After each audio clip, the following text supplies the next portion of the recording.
Hi everybody, I'm here at Old Town North in Fort Collins, Colorado, the neighborhood that I live in. And for some of you who have been following along what happened on Friday with the gas poisoning of hundreds of families of prairie dogs, I'm here to show you the aftermath and what's happened. So in case you're unaware, Friday a man came out and gassed all of these prairie dogs in their burrows. He lit a torch-like device, like a stick of dynamite, shoved it into their holes, and packed it all down so these families could not escape. And so they pretty much suffocated by gas poisoning in their holes. We are witnessing a few that have survived, and I'm trying to still raise awareness because something can be done still. So I'm gonna flip the camera around so you guys can see everything. So this is the big field, very quickly, where we live. It's huge and there's hundreds. It goes on and on. We live all the way on the corner down there. So there's hundreds and hundreds of burrows. There's a burrow right here, burrows all over there. And so as you can see, this man, what he did is he was shoving gas down into the hole and he'd pack it down. And most of the prairie dogs did die. So that's like the really awful, sad part here. They died.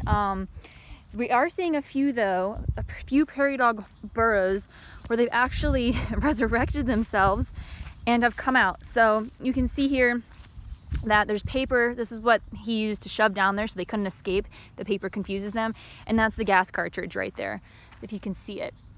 And so what we're looking for right now, this is sort of a call to action. So if you live in Fort Collins and this bothers you, and I hope it does bother you, your tax dollars are directly related to how prairie dogs are treated. So Fort Collins has plenty of land, plenty of public space to relocate these prairie dogs and put them on natural prairie habitat, and they're actually very beneficial for the ecosystem. They help other species like raptors, foxes, all sorts of other species rely on prairie dogs as a food source. They also aerate the soil. They also help maintain moisture in the soil because when it rains, instead of the water just sitting on top and evaporating, it goes into the burrows and goes into the groundwater, into the aquifer. So anyways, there is an option. So if you live in Fort Collins, we have two options. One, please email your city leaders. I will include the email in this video in the description below.